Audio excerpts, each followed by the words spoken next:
அதாவது ஒரு 2 சீட்டு வைத்திருக்கக்கூடிய கம்யூனிஸ்டுகளுக்கு அஞ்சி 108 இடங்களில் வெற்றி பெற்ற தான் எல்லா இடத்திலும் தனக்காக தான் ஓட்டு போட்டாங்க மக்கள் அப்படின்னு சொல்லக்கூடிய விஜய் அஞ்சி நடுங்குகிறார்.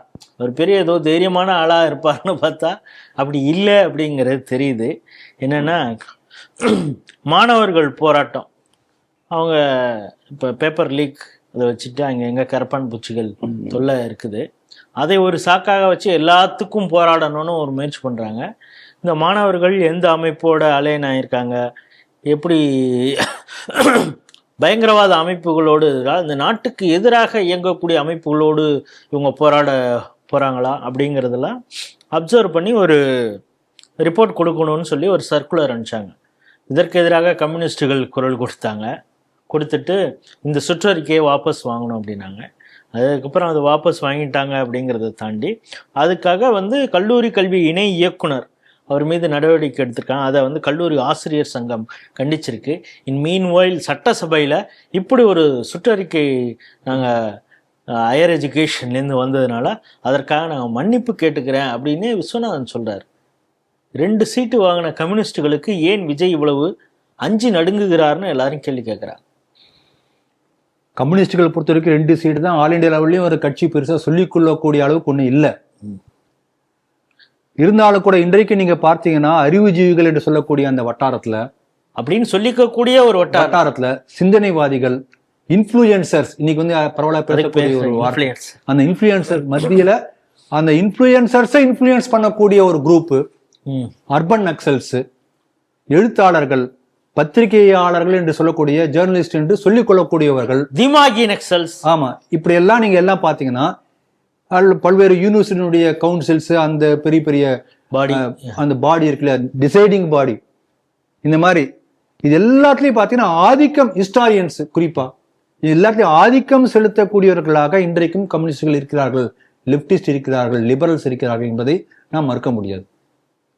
இவங்களா கலைந்தெடுக்கும் வரை இந்த மாதிரி இது இருக்கும். ஏன்னா அவங்க லாபி பண்ணி ப்ரெஷர் கொடுப்பாங்க. அந்த ப்ரெஷர் கவர்மெண்ட் வித்ஸ்டாண்ட் பண்றதுக்கு பேசாம சொல்றது கேட்டு போயிடலாம், அடுத்த வேலையை பார்க்கலாம் சொல்லிட்டு அவங்க ஈல்டு ஆகிடுவாங்க. இதுதான் நடந்துட்டு இருக்கு. அதனால அப்படிதான் இதை நம்ம பார்க்கணும். இன்னொன்று, இந்த இதுவே இந்த மாதிரி லெப்டிஸ்ட் ஆதரவு மூலமாக நடக்கக்கூடிய போராட்டங்கள்லாம் இந்த கவர்மெண்ட் வாண்ட் டு கர்பு. அதுக்காக தான் இந்த மாதிரி ஒரு யோசனையை வந்துடுது. இப்போ திருப்பி ப்ரெஷர் பண்ணி என்ன பண்ணியிருக்காங்கன்னா, இவங்களுடைய நோக்கமே அந்த செக்ரட்டரியை எப்படியாவது கார்னர் பண்ணணும் என்பதை இவங்களுடைய நோக்கம். ஆனால் இவங்க என்ன பண்ணாங்க, அந்த ஒரு அண்டர் செக்ரட்டரியா, கீழே யாரோ ஒருத்தர் இருப்பார் இல்லையா, துணை இயக்குனர், அவங்க மேல பழியை போட்டு அவங்கள இவரை தப்பிக்க வச்சு பார்த்தாங்க. இப்ப செக்ரட்டரி மேல இவங்கெல்லாம் பாயிறாங்க. இது நடந்துட்டு இருக்கு. இந்த கம்யூனிஸ்டுகள் எந்த அளவுக்கு ஒரு மாணவருடைய வாழ்க்கையை சீரழிக்க என்பதற்கு நான் என் கண்ணால் பார்த்த உதாரணம். எனக்கு நல்லா தெரிஞ்ச 3 நண்பர்கள், எல்லாம் 3 பேர் ஒரே பாலிடெக்னிக்ல படிக்கிறாங்க. நான் சொல்றது 30 வருஷத்துக்கு முன்னாடி நடந்த கதை, நடந்த சம்பவம். 3 பேர் ஒரே பாலிடெக்னிக். அதுல ஒருத்தர் நல்ல பிரைட் ஸ்டூடெண்ட், ரொம்ப புத்திசாலி, அதே போல ஸ்டூடெண்ட்லாம் ஆர்கனைஸ் பண்ணுவார், பெரிய லீடர்ஷிப் குவாலிட்டிலாம் உண்டு. ஃபைனல் செமஸ்டர் படிக்கும் போது இந்த மாணவர் போராட்டத்தில் இவர் லீட் பண்ணி கடைசியா இவங்கள மற்ற 3 பேர் ஃப்ரெண்ட்ஸு, இவர் கடைசி செமஸ்டர் எழுதவே இல்லை, அரியர்ஸ். இவர் காலேஜ் கட் பண்ணிட்டாங்க, வரக்கூடாது சொல்லி நிறுத்திட்டாங்க. மிச்ச 2 பேர் நல்ல லைஃப்ல செட்டில் ஆகி பெரிய நல்ல ரிட்டையர்டு நல்லா இருக்காங்க. இந்த ஒருத்தர் இன்றைக்கு கஷ்டப்பட்டு இருக்கார். அவருடைய மாணவ பருவத்துல பிரைம் யூத் சமயத்துல போராட்டம் என்கின்ற பேர்ல ஒரு வாழ்க்கையே நாசமாக்கப்பட்டது. இப்படி நான் பார்த்த ஒரு எக்ஸாம்பிள். இப்படி நாடு முழுக்க ஆயிரக்கணக்கான உதாரணங்கள் சொல்ல முடியும். தங்களுடைய அரசியல் லாபத்துக்காக, தங்களுடைய நோக்கத்துக்காக என்ன பண்றாங்க, மாணவர்களை பலிகடா ஆக்கி விட்டு, போராட்டம் என்ற பேர்ல தூண்டி விட்டு இந்த கம்யூனிஸ்டுகள் இது போல பண்ணிட்டு இருக்காங்க.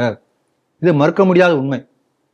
இன்றைக்கு இதோட ஆபத்து என்னன்னா, புதுசா வந்திருக்கூடிய ஜென்சி.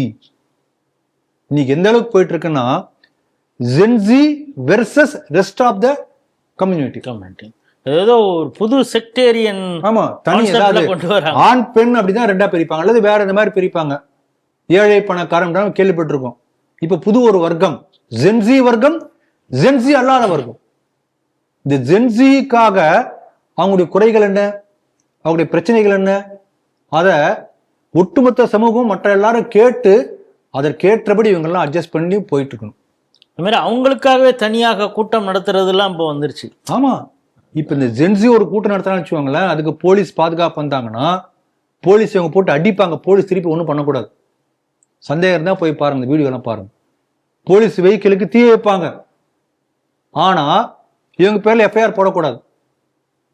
இந்த போராட்டத்தில் ஈடுபட்டவர்கள் ஒரு ஸ்டூடெண்ட் ஐடி ப்ரூஃப் கொடுத்தா போதும், என்ன வேணா பண்ணலாம், கிராண்டட், என்ன வேணா பண்ணலாம். அப்படிப்பட்ட ஒரு சூழ்நிலை இந்த ஜென்சிகளை நாடு முழுக்க திரட்டி கொண்டிருக்கிறார்கள். அதுக்கு பின்னாடி deep state, American deep state இருக்கிறது. ஆக நாட்டை டீஸ்டெபிலைஸ் பண்ணுவதற்காக இந்த ஜென்சி என்கின்ற போராட்டத்தை முன்னெடுக்கக்கூடிய ஒரு ஆபத்து வந்திருக்கிறது. இதெல்லாம் இந்த எல்லா கோணத்திலையும் நம்ம பார்க்கணும். ஆகவே இந்த மாணவர் போராட்டம் என்கின்ற முறையில் ஆரம்பிச்சு இன்னைக்கு ஜென்சி போராட்டமாக அடுத்த கட்டத்தை நோக்கி நகர்ந்து கொண்டிருக்கிறது. ஒரு பெரிய ஆபத்து இது நம்ம பார்க்குறோம். அதனால